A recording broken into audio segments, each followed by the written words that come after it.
జై Sriram. MIM MP Asaduddin Owaisi మీకు 60 సంవత్సరాలు దాటే ఉంటాయి అనుకుంటా, 60 ఏళ్ళు దాటే ఉంటారు. మీరు భారతదేశంలో పుట్టి, భారతదేశంలో చదువుకొని, భారతదేశంలో పెరిగి, ఇక్కడ సౌకర్యాలు, రిజర్వేషన్లు అన్నీ అనుభవిస్తూ ఎంపీ అయ్యి ప్రమాణ స్వీకారం చేస్తూ ఇంకొక దేశానికి చెందిన జైకారం చేస్తున్నారు. జై పాలస్తీన్ అంటూ మీరు ప్రమాణ స్వీకారం చేశారు. మిమ్మల్ని గెలిపించింది పాలస్తీనా ప్రజల. మీరు పాలస్తీనా ప్రజల మీద అంత ప్రేమ ఉంటే మీరు దోచుకున్న, సంపాదించుకున్న, లీజులు తీసుకున్న ఆస్తులు 1000 కోట్ల పైన ఉంటాయన్నమాట. అవన్నీ విరాళంగా ఇవ్వండి.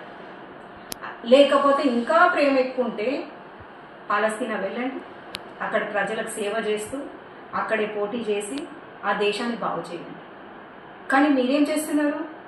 ఇక్కడ ఉండి ఇక్కడ సౌకర్యాలు అనుభవిస్తూ ప్రజాస్వామ్య దేవాలయమైన పార్లమెంటులో భారతదేశానికి సంబంధించిన దేవాలయం, ప్రజాస్వామ్య దేవాలయంలో ఇంకొక దేశానికి సంబంధించిన జయకారం చేస్తుంది. మీరు ఎప్పుడైనా భారత్ మాతాకి జై అన్నారా? వందే మాతరం అన్నారా? జై భారత్ అన్నారా? కనీసం కళలో కూడా అన్నారా? అనలేదు. మీరు ఈ దేశంలో ఉండి ఈ దేశాన్ని సంబంధించిన జయకారం అన్నప్పుడు ఇంకొక దేశాన్ని ఎట్లా అంటారు? ఎవరిచ్చారు మీకు ఈ హక్కు? ఏ 2 దేశాల మధ్య యుద్ధం జరిగితే ప్రపంచంలోని మిగతా దేశాలు ఏదో ఒక దేశానికి సానుభూతి తెలపడం వాళ్ళ కర్తవ్యం. అయినంత మాత్రాన ఆ దేశానికి సంబంధించిన జయకారాన్ని పార్లమెంటులో చెప్తారా? ఎవరు ఒప్పుకుంటారు దీన్ని? భారతీయులు అసలు ఒప్పుకోరు.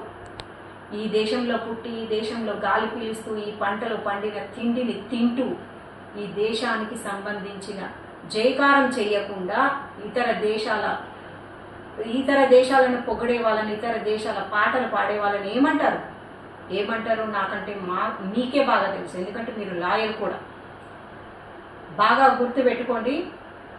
మీరు మీ కుసంస్కారంతో, మీ దుర్బుద్ధితో మీ వర్గం ప్రజల్ని మార్చేస్తున్నారని మీరు అనుకుంటున్నారు. కానీ నిజమైన భారతీయులు ఎవరు మారరు. ఎవరైనా భారతదేశంలో భారత్ మాతాకి జై భారత్ అనాల్సిందే. అలా అననప్పుడు ఈ దేశాన్ని విడిచి వెళ్ళాల్సిందే. జై భారత్ అనండి, అంటారు కూడా. అదే మన నినాదం. ఈ దేశంలో పుట్టిన ప్రతి ఒక్కరి కర్తవ్యం భారత్ మాతాకి జై అనడం. జై శ్రీరామ్.